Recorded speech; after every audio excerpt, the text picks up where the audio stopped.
Here's Dan Shapiro to help you find your edge, master your process, and own your future.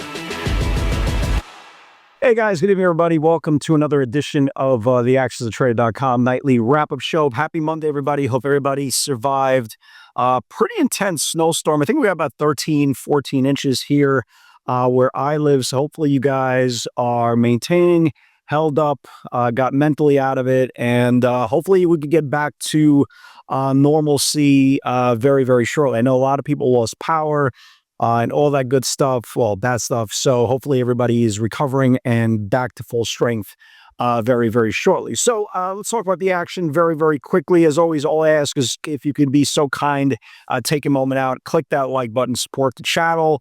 And again, I will handle everything else. Again, another day. Market showing strength. You got Dow Jones Industrial Average up 300 points, the NASDAQ up 100 points, a little bit less than 0.5%. You got the S&P 500 up 0.5% as well. We continue to see the tremendous disconnect. The parity trade is just not there. The uniform trade is just not there. There is significant weakness and then significant strength, and then they reverse course and then they switch places and do the same thing over and over again. For weeks and weeks and weeks, we had very, very aggressive strength in Micron, right? In Micron and in AMD, right? AMD, Micron, Intel before they warned. And then all of a sudden, they got tired and the gravity trade kicked in. We'll get to some areas that I potentially like for tomorrow for a backside move on the AMD, or the Micron type of scenarios. And then you had the stocks that were left for dead, right? The Microsofts of the world, the Metas of the world, just did absolutely nothing, right? Did absolutely nothing. The Apples of the world. And then next thing they know, the rotation, all the money flow came out of the MUs, the AMDs, the Intels, and maybe even the SMCIs, and went into those. And then for the last couple of days, we always talk about it's a copycat league. It's like the NFL. If you guys remember, the Miami Dolphins years and years and years ago started the Wildcat, and then everybody was doing the Wildcat. So it's a very copycat type of league. You had Meta waking up several days ago from the depths bottom of the ocean and have a pretty aggressive run, now challenging the December highs ahead of their earnings, right? You had Microsoft, same thing, it was dead. There was no bid for the stock since losing the 50-day moving average in November, like zero, left for dead in the last couple of days. Quite a nice pivot on this thing today as well. Had a really big, strong, aggressive 2-day move. You had Apple. Again, we joked around last week. If you guys remember last week, we joked around and said, hey, what was the last time Apple had a green day, right? Ever since losing the 50-day moving average, Apple's gone from like 275 all the way down to 243 in a matter of a month or so. But today, they got upgraded, caught a nice little move on Apple at the open today. So this is a very, very kind of weird and odd and unique market, but there's value there, guys. There's really a lot of value if you are prepared. And that's the most important part. We talk about it all the time. Using the previous night's data is your cheat code, right? It's not the stock that you wake up at 5 minutes to the open and say, ooh, the stock is up 60%, let me buy it. Your cheat code is the previous night's research. And if you look, what's been the most aggressive move, I mean, in a very, very long time, is silver and gold, right? These commodities. And today, if you saw, what a lot of people saw was a lot of people being carried out on stretchers. There's been, marriages disrupted with this type of short squeeze. But today, it finally came to an end. I tweeted it out. Well, I don't want to say to an end. I don't want to be naive. Poor choice of words. It came to a pregnant pause today, right? And everybody was watching this thing. Everybody's getting murdered on this thing. And all I did was innocently tweet, if you go on my regular account, all I did was innocently tweet and say, hey, watch that 103 level. It's not really my thing. Again, I'm not a SLV trader, right? I like boring stocks like Amazon and Apple and Tesla, I guess, right? The boring names, this is not for me, but hey, watch that 103 level, watch that 103 level, it cracks that 103 level. That's what's going to happen. It's going to lose support. And this thing cracked the 103 level and just got absolutely smashed fully, guys. who are in this thing. It's down another $3 after hours. And is it possible they came in for another day, right? Is it possible that they could come in for another day and start losing the after hours lows and start going all the way down to the 5-day moving average, roughly 89? I mean, sure, that's on the table. So if this is your thing, make sure you know how to trade it. But again, a pivot is a pivot is a pivot. And speaking of pivots and correlation, option flow, again, for all you guys who missed it on the weekend, Kenyon posted the workshop we did about a year ago, correlating option flow with pivots, right? Where price discovery takes place. Guys, it's completely free. There's no hidden agenda. All you need to do is click the link below, is see if it's a cool fit for you, maybe to see how you could apply it on your day-to-day basis. But again, the more tools you have in your tool shed, it's going to make Bob the better builder, right? So option flow, correlation with natural pivots, usually good things are going to happen. So we got a big earnings week ahead. We kick off with I don't care about the minor names. We kick it off on Wednesday with Tesla. Why has Tesla been kind of a dirty dog recently? Well, it's kind of odd to explain, right? I don't think a lot of people expect a massive quarter out of Tesla. The most interesting part about Tesla, what I saw today was, number one, it lost the 50-day moving average 2 days before its earnings. Really not a great sign. A buyer did come in today, right? A buyer did come in a little bit later in the day, had a pretty big bet into earnings, 7.7 million for the weekly 460 calls, right? Does he know something? Is he guessing? Is he romantic?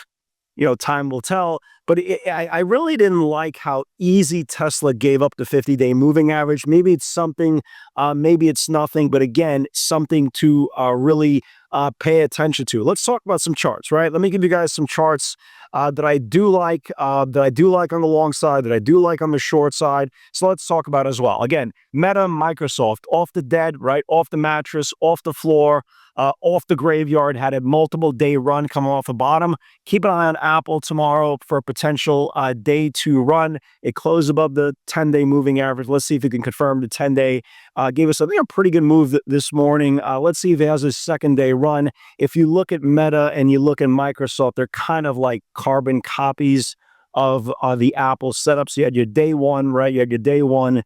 Here's you follow through, and then the next day going crazy again. And Microsoft, the same thing. Friday had a big reversal day, and I bought it today above the previous day's channels highs. They actually had some pretty good news, or at least interesting news. They unveiled a new AI chip to kind of reduce their exposure or reliance into NVIDIA, and gave another big move back into the 34 EMA. Money flow, right? Money flow in, money flow out. The names that are money flow out, which names you can watch for tomorrow, is the gravity trade, right? Nothing goes straight up. Again, buyers get tired. There's always a buyer strike at the top of the range. Don't be naive to think your stock will always bounce. Look at MU, right? MU is in a godlike mode, right? Absolutely godlike mode. And we've seen this movie before. It came into support, and the next day you're watching it for a follow through the downside. It doesn't give it to you. Well, let's pretend tomorrow it will give it to us, right? Again, you cannot catch a backside of any move if you're not at least prepared. Do we know tomorrow is going to be a backside move? Well, we don't know, but the point is, if you're prepared and it loses the 5-day moving average, it could come in. The only way you'll be prepared for this trade if you are aware that there's a very, very interesting level that potentially could give it more downward pressure. AMD, same thing, right? God-like mode, man. We're in, big mode. Huge move here. You had 2 days in a row of red candles. It stopped right above the 5-day moving average. Again, if you are a big watcher, or thank you very much for supporting us, supporting the channel, even the workshop and the webinar, you kind of know the importance of the 5-day. Again, let's watch AMD tomorrow. What happens if it does lose the 5-day moving average? It can give us a pretty good move. So it's definitely keep an eye on that as well. Some of these quantum names, right? They're getting heavier and heavier and heavier. I'm just going to give you one, right? Look at RGTI. RGTI is putting in a channel, right, that's very, very close to losing the November lows. Okay, this is not going to be a sexy trade. It's not going to be, a $9 move. It's a $20 stock, but keep an eye on this thing. This thing starts losing the November lows. This thing could get hit. So definitely keep an eye on that as well. Amazon, right? Amazon had a really nice couple of days worth of run inside day today, which is actually exactly what you want to see. Let's watch this thing for the January highs in the next couple of days. If it doesn't sell off, let's definitely keep an eye on this thing for a potential push ahead of earnings. Let me see what else I want to talk about. We talked about Apple for potential day 2 run. I'm going to watch, guys, I'm going to watch Tesla. I know they report on Wednesday, so we have one full day tomorrow. It did lose the 50-day moving average, say, and stopped right on the 5. Maybe it can give us a downside trade ahead of earnings. Let's keep an eye on this thing. If it starts losing today's channels tomorrow, let's definitely keep an eye on that as well. Other than that, let me see what else I want to give you guys. Let me see what else I talked. We talked about the silver trade, right? We talked about potential day 2 in silver. We talked about Apple, potential another run. We talked about Amazon. Oh, look at Cisco, guys. Look at Cisco. I know it's a boring name, man, but, first close over the 50-day moving average in Cisco. Again, hey, Intel woke up, right? Or woke up one day and started going crazy. Maybe Cisco does exactly the same thing. Keep an eye on this thing. First close above the 50-day moving average. And the last name, keep in mind, is ANET. Had a big move up about 3 days ago, rested, and it got rejected on last Wednesday's highs. Keep an eye on this thing for the rest of the week. If it starts reclaiming back these January highs, maybe you get a second day push. So we're ready to go, right? We're ready to go for tomorrow. Again, earnings calendar kind of looks like this.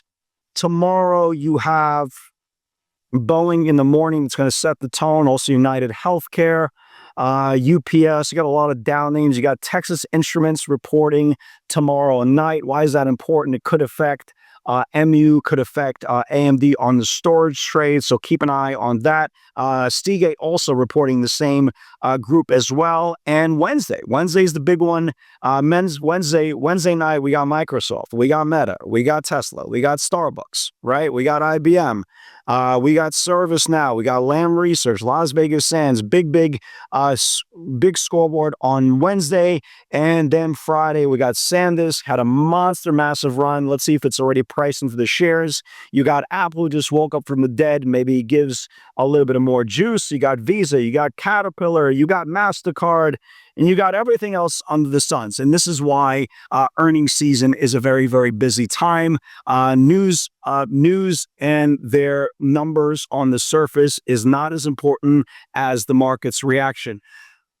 Now I can take a breath. Guys, have a great night, everybody. God bless. Again, if you are interested in the latest workshop, just click the link below, put in your email, and enjoy, right? Enjoy, and hopefully, if you have any questions, we can facilitate those answers to you as well. Have a great night, everybody. God bless, and I will see you on the field tomorrow.